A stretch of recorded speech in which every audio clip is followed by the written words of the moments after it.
ডিভিসির জলে প্লাবিত রাজ্যের বেশ কিছু জেলার চাষের জমি 2000 হেক্টরের ওপর চাষের জমি জলের তলায় চলে গিয়েছে বলে জানা গিয়েছে প্রশাসনের তরফে।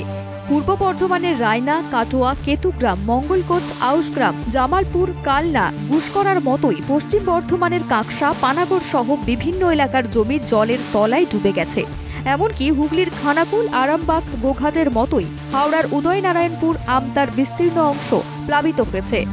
হাজার হাজার বিঘে জমির জলের তলায় চলে যাওয়ায় চাষিদের চিন্তা বেড়েছে। ডিভিসি রাজ্যকে না জানিয়ে আচমকা জল ছাড়াই রাজ্যের প্রায় 5টি জেলার চাষ বেশি ক্ষতির মুখে পড়েছে। তাই যারা সবজি চাষ করেন তারা এখন ফসল মাঠে মারা যাওয়ার আশঙ্কায় দিন গুনছেন। পটল আছে 1 বিঘে, আর ধান তো জলের তলায় দেখতে পাচ্ছেন। এবার পটলটা এই মাঠে আছে, এই যে নদীর পাড়ে জলটা ফুলছে, মনে হয় থাকবে না। ক্ষতি বলতে প্রচণ্ড ক্ষতি।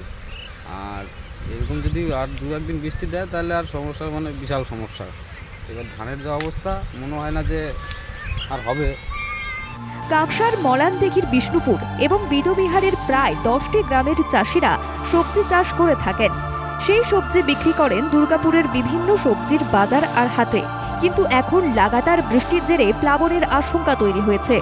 কুমড়ো, পটল, বেগুন, উচ্ছে সবই বন্যার জলে নষ্ট হওয়ার আশঙ্কা তৈরি হয়েছে।